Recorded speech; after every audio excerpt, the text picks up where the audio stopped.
లేదో అంతలోనే తెలంగాణ పల్లెల్లో మరోసారి ఎన్నికల సందడి మొదలైంది. సీఎం రేవంత్ రెడ్డి ఆ దిశగా సంచలన నిర్ణయం తీసుకున్నారు. రాష్ట్ర వ్యాప్తంగా డీసీసీబీల పాలక మండలిని కూడా రద్దు చేశారు ఆయన.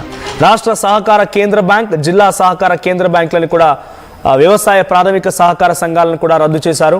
సో టెస్ట్ క్యాబ్, డీసీసీబీ, పిఎస్సీలకి ఇన్ఛార్జ్ అధికారాన్ని నియమించారు. ఫిబ్రవరిలో వాళ్ళకి సంబంధించి సమయం ముగిసింది. 904 పిఎస్సిఎస్లు, తర్వాత 9 డీసీసీబీల పదవీకాలం పోయిన ఏడాది, అంటే ఈ ఏడాది ఫిబ్రవరిలో ముగియడంతో దాన్ని ఏడాది పాటుకి ఎక్స్టెండ్ చేశారు. సో అంటే ఈ ఫిబ్రవరి వరకు ఇంకా సమయం ఉంది. దీంతో ఆ 2 నెలల ముందే, అంటే నిన్న ఆల్రెడీ దీన్ని రద్దు చేసినట్టుగా నిర్ణయం తీసుకున్నారు. సో ఇవాళ నుంచి ఇన్ఛార్జ్ అధికారులకు సంబంధించి వాళ్ళ పాలనలోనే, వాళ్ళ చేతిలోనే మొత్తం నడవబోతోంది. సో రాష్ట్ర సహకార బ్యాంక్, తెలంగాణలోని 9 జిల్లాల సహకార కేంద్ర బ్యాంకులు, 908 ప్రాథమిక వ్యవసాయ సహకార సొసైటీలు అంటే పిఎస్సిఎస్లు ప్రస్తుత పాలక వర్గాలు రద్దు చేస్తున్నట్టుగా, అధికారిక పర్సన్ని దానికి ఇన్ఛార్జ్గా నియమిస్తున్నట్టుగా రాష్ట్ర ప్రభుత్వం శుక్రవారం ఉత్తర్వులు జారీ చేసింది. సో నెలల పాటుగా మళ్ళీ ఎన్నికలు నిర్వహించేందుకు వీలుగా తదుపరి ఉత్తర్వులు కూడా జారీ చేసేందుకు అవకాశం కనబడుతోంది. సో ఇక రాష్ట్రంలోని టెస్ట్ క్యాబ్, డీసీసీబీలు, పిఎస్సిఎస్లకు సంబంధించి పాలక వర్గాలు మొత్తం కూడా రద్దయిపోయాయి.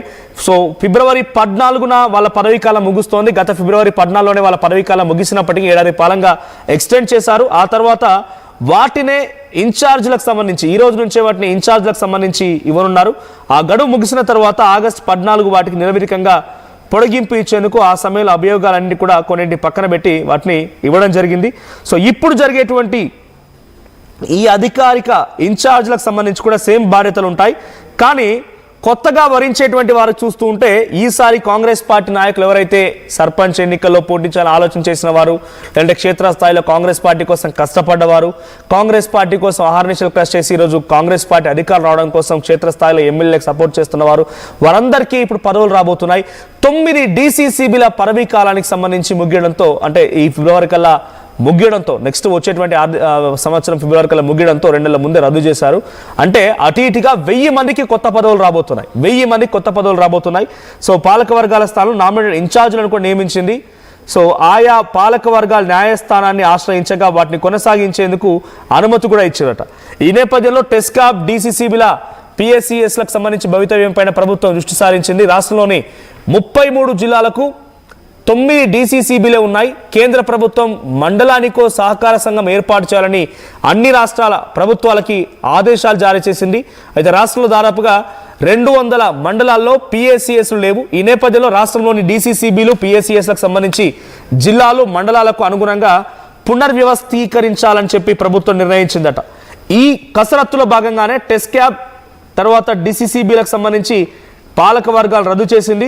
సో మరి టెస్ట్ క్యాబ్ సహకార శాఖ కమిషనర్, వరంగల్ కమిషనర్, వరంగల్, కరీంనగర్, నిజామాబాద్, ఆదిలాబాద్, మెదక్, హైదరాబాద్, నల్గొండ, ఖమ్మం, మహబూబ్ నగర్ డీసీసీబీలకు ఆయా జిల్లాల కలెక్టర్లను పర్సనల్ ఇన్ఛార్జిగా వ్యవహరిస్తారని చెప్పుకొచ్చిందట. సో ప్రస్తుతం ఏదేమైనా కొత్తగా పదవులు రాబోతున్న మాట తెలుస్తోంది.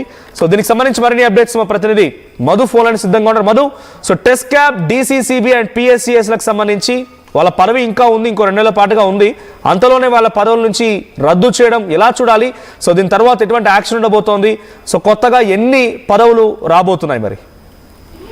అంటే 2025 ఆగస్టు 14 తోటి వీళ్ళ పదవి కాలం ముగిసింది. ఇంకొక కాస్త కాలాన్ని 6 నెలల పాటు ఎక్స్టెన్షన్ చేశారు. 2026 ఫిబ్రవరి వరకు ఎక్స్టెన్షన్ ఉంది. అయినప్పటికీ కూడా రద్దు చేస్తున్న నిర్ణయం తీసుకున్నారు. అత్యంత కీలకం ఇది. రైతాంగాన్ని ప్రభుత్వం వైపు మళ్లించాలన్నా, ప్రభుత్వ పథకాలు అందుతున్న తీరు, వ్యవసాయ రంగానికి సంబంధించినటువంటి విషయంలో కానీ, సహకార సంఘాల బ్యాంకుల త్రూ పేద ప్రజలకు అందుతున్నటువంటి ఇతర విషయాల, సంక్షేమ పథకాల విషయంలో వీళ్ళు అత్యంత కీలకం, చాలా కీలకంగా భావిస్తాయి ఏ ప్రభుత్వం ఉన్నా కూడా. మొత్తానికి సర్పంచ్ ఎన్నికలు ముగిసిన తర్వాత, పైచేయి సాధించిన తర్వాత వీటి సహకార ఎన్నికలకు సిద్ధమవుతుండడంతో కాస్త చర్చ జరుగుతుంది పెద్ద ఎత్తున. మొత్తం డీసీసీబీకి సంబంధించినటువంటి కేంద్ర సహకార బ్యాంక్ సంఘాలతో పాటు టెస్ట్ క్యాబ్ వీటన్నిటిని రద్దు చేసి ఉత్తర్వులు జారీ చేసింది. ఇక పర్సన్ ఇన్ఛార్జ్లను కూడా నియమించాలనేటువంటి రాష్ట్ర వ్యవసాయ శాఖ కార్యదర్శి సురేంద్రమోహన్ ఆదేశాలు కూడా జారీ చేశారు. వెంటనే ఉత్తర్వులు వచ్చేంత వరకు ఇన్ఛార్జీలే కొనసాగుతారు. కానీ ప్రస్తుతానికి మాత్రం మండలాల ప్రకారం ప్రభుత్వం వీటిని పునర్వ్యవస్థీకరించడానికి నిర్ణయం తీసుకుంది.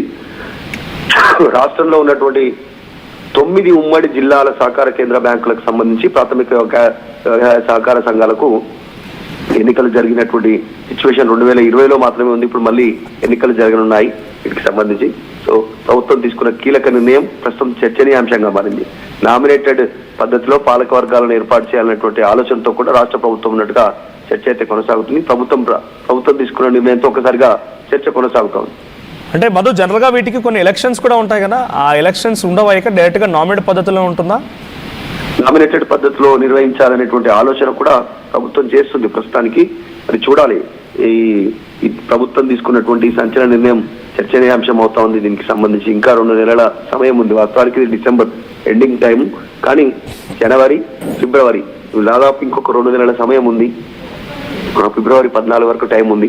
అయినా ప్రభుత్వం తీసుకున్న నిర్ణయంతో కాస్త మరో దీన్ని ఇంకా పునర్వ్యవస్థీకరించాలనేది కేంద్రం నుంచి ఆదేశాలు వచ్చాయంటున్నారు. 33 జిల్లాలకు కాను 9 DCCBలే ఉన్నాయి. సో ఇంకా ఈ సంఖ్య పెరగొచ్చా? పునర్వ్యవస్థీకరించడం అంటే ఇంకా డీలిమిటేషన్ మాదిరిగా ఇది కూడా ఇంకా సంఖ్య పెంచుకోవడం కానివ్వండి, మండలాల వారీగా ఇంకా లేనటువంటి మండలాలు 200 మండలాలు ఇంకా అక్కడ PSCS లేవంట, అక్కడ కూడా కొత్తగా క్రియేట్ చేసే అవకాశం ఉందా?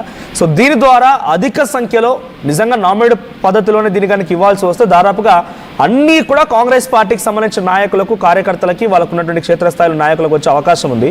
సో ఎన్ని పదవులు ఇంకా కొత్తగా క్రియేట్ అవ్వబోతున్నాయి? ఎగ్జాక్ట్ త్వరలో కొత్త మండలాల ప్రకారం ప్రభుత్వం వీటిని పునర్వ్యవస్థీకరించనుందనేటువంటి చర్చ జరుగుతుంది. ఒకవేళ ఆ రకంగా ఉంటే పెరిగేటువంటి అవకాశం ఉంది. ప్రస్తుతం నిజంగానే 9 ఉమ్మడి జిల్లాలకు సహకార కేంద్ర బ్యాంకులు, ప్రాథమిక వ్యవసాయ సహకార సంఘాలకు 2020లో జరిగినటువంటి ఎన్నికలు. సో ఇప్పుడు గత ప్రభుత్వానికి సంబంధించి అనుకూలంగా ఉండేటువంటి సంఘాలు కానీ వాళ్ళు కానీ ఉన్నటువంటి పరిస్థితి. సో ఈ ప్రభుత్వం వీటిని మళ్ళీ రద్దు చేసి ఎన్నికలకు వెళ్ళాలనుకుంటుంది. కాబట్టి ఈ ప్రభుత్వానికి అనుకూలమైనటువంటి నిర్ణయాలు నామినేటెడ్ రూపంలో ఉండే అవకాశం ఉంది. ఇక మండలాల వారీగా పునర్వ్యవస్థీకరణ జరిగితే పెరిగేటువంటి అవకాశం కూడా కనిపిస్తా ఉంది. Right, thank you Madhu. So మొత్తంగా DCCB, టెస్క్యాబ్ అండ్ PSCSలకు సంబంధించినటువంటి పదవులన్నింటినీ కూడా రద్దు చేశారు. అంటే ఆ ఉన్నటువంటి వ్యక్తులందరూ కూడా ఈ రోజుతో వాళ్ళ రద్దు అనేటువంటి నిర్ణయంతో వాళ్ళంతా కూడా ఫుల్ స్టాప్ పడింది. కొత్తగా వాటికి ఇన్ఛార్జీలు నియమిస్తారు. ఆ తర్వాత మళ్ళీ డైరెక్ట్గా నామినేటెడ్ పద్ధతిలోనే ఎన్నికలు ఉంటాయి కొన్ని పదవులకు దీంట్లో, కానీ అలా ఏం లేకుండా నామినేటెడ్ పద్ధతిలోనే వారిని మళ్ళీ కంటిన్యూ చేయించే విధంగా, కొత్త వారిని తీసుకునే విధంగా ఆలోచన చేస్తున్నారు కాంగ్రెస్ పార్టీ ప్రభుత్వం. 9 ఉమ్మడి జిల్లాలో DCCBలు ఉన్నారు. సో వాటిని ఎలా సెగ్రిగేట్ చేస్తారు? మళ్ళీ 33 జిల్లాలకు గాను 9 ఉమ్మడి జిల్లాలే ఉన్నాయి. మరి ఎలా సెగ్రిగేట్ చేస్తారు? ప్రతి జిల్లాకు ఒకరి చొప్పున 33 ఉంటాయా? లేదు అనుకుంటే కనుక ఎలా సెగ్రిగేట్ చేస్తారని చూడాలి. సో జోన్ల వైజ్గా ఏమైనా చేస్తారా? తర్వాత మండలానికి ఒక పదవి చొప్పున PSCSలకు సంబంధించి వాటిని కూడా 200 మండలాలకు లేవంట. సో ఆ మండలాలకు ఎలా క్రియేట్ చేస్తారో చూడాలి. సో ఏదేమైనా ఒక నెల 2 నెలల్లో మరొక కొత్త పదవులు, 1000కి పైగా కొత్త పదవులు రాష్ట్ర వ్యాప్తంగా DCCB, టెస్క్యాబ్ అండ్ PSCS రూపంలో వచ్చే అవకాశం ఉంది. సో చాలా మంది ఉత్కంఠగా ఎదురు చూస్తున్నారు. బహుశా మీలో కూడా ఎవరైనా ఇటువంటి నామినేట్ పదవి కోసం చూస్తున్న వారు ఉండే ఉంటారు. సో వారు వెంటనే